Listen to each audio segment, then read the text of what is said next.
ये कहानी कब्रिस्तान की है, जहाँ चूहे कब्र से लाश चुरा कर ले जाते हैं, और एक चोर की है जो कब्र में लेटे लाशों के शरीर से कीमती सामान चुराते हैं, जैसे अंगूठी, गले का हार, कान की बाली और सोने के दांत। लेकिन चूहों की वजह से इन चोरों को कुछ भी नहीं मिलता। चोरों के पहुँचने से पहले ही चूहे लाश को कब्र के अंदर से चुरा कर ले जाते हैं। इन्हीं चोरों में से एक चोर होता है मेसन, जो एक नंबर का जुआरी होता है, और इस बार जुए में वो सब कुछ हार चुका होता है। अब उसे हर हफ्ते में हारे हुए पैसे चुकाना पड़ता है, पर चूहे की वजह से उसे कब्र खाली मिलती है और वो टाइम पर अपना इंस्टॉलमेंट नहीं चुका पाता। वो ये सब माइकल को बताता है, पर माइकल मेसन पर भरोसा नहीं करता और उसे धमकी देते हुए कहता है कि अगर तुम एक हफ्ते में तुम पैसा नहीं चुकाते तो तुम भी कब्र में लेटे मिलोगे। अब मेसन के लिए ये जीने मरने का सवाल होता है, हर हाल में उसे कर्ज चुकाना है। इसलिए मेसन दूल्हे के पास जाता है, जो एक मुर्दा घर में काम करता है, लाशों का साफ सफाई करता है। मेसन को उम्मीद होता है कि उसे यहाँ उसके काम की चीज मिल जाएगी, पर दूल्हे मेसन को मना कर देता है। पर मेसन दूल्हे की कमजोरी जानता है, इसलिए मेसन दूल्हे को ड्रग्स का लालच देता है और वो मान भी जाता है। मेसन यहाँ बेहद अमीर आदमी का लाश देखता है, जिसके दांत सोने के होते हैं। वो इन्हें निकालना चाहता है, तभी वहाँ डॉक्टर और लाश के रिश्तेदार आ जाते हैं, जिसे देखकर ये दोनों छुप जाते हैं। अब मेसन को रात का इंतजार होता है। जैसे ही रात होती है, मेसन जल्दी जल्दी कब्र खोल, और जब ताबूत खोलता है तो उसे ताबूत खाली मिलती है। वो अंदर झांक कर देखता है, चूहे लाश को खींचकर सुरंग में ले जा रहे होते हैं। अब मेसन को समझ नहीं आता कि वो क्या करे। फिर उसे याद आता है कि अगर वो पैसा टाइम पर नहीं लौटाया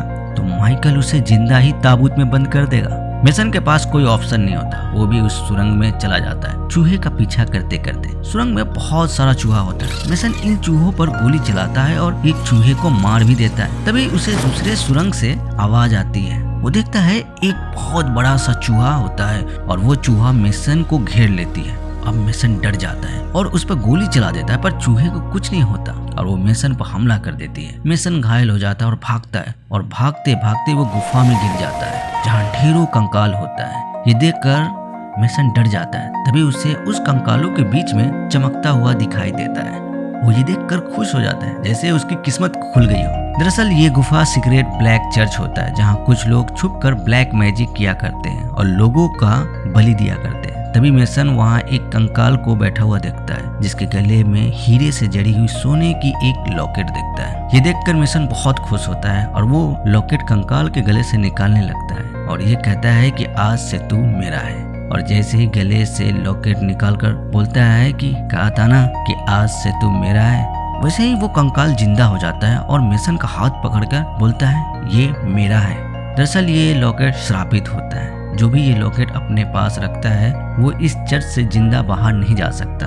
अब मेसन वहां से सुरंग के जरिए भागने की कोशिश करता है, पर कंकाल उसका पीछा करता है और अपने शब्दों को दोहराता रहता है, ये मेरा है, ये मेरा है। अब मेसन सुरंग में फंस चुका होता है। वो सामने से देखता है कि चूहा आ रहा है और पीछे कंकाल।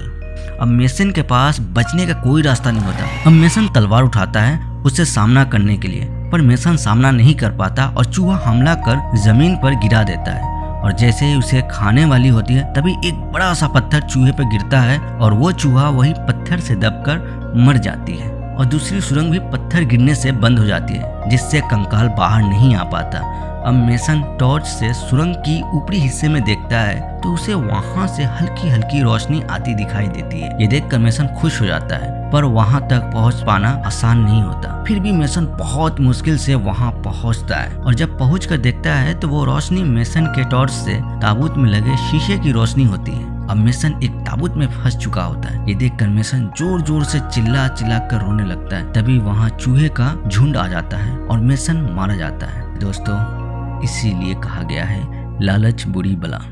और ये फिल्म यहीं खत्म हो जाती है। दोस्तों, ये कहानी आपको कैसी लगी कमेंट्स करके हमें जरूर बताइएगा। अगर आप इस चैनल पर नए हैं तो चैनल को सब्सक्राइब और लाइक कर लीजिएगा, जिससे हमें और वीडियो बनाने का मोटिवेशन मिले। आप सभी का बहुत बहुत धन्यवाद।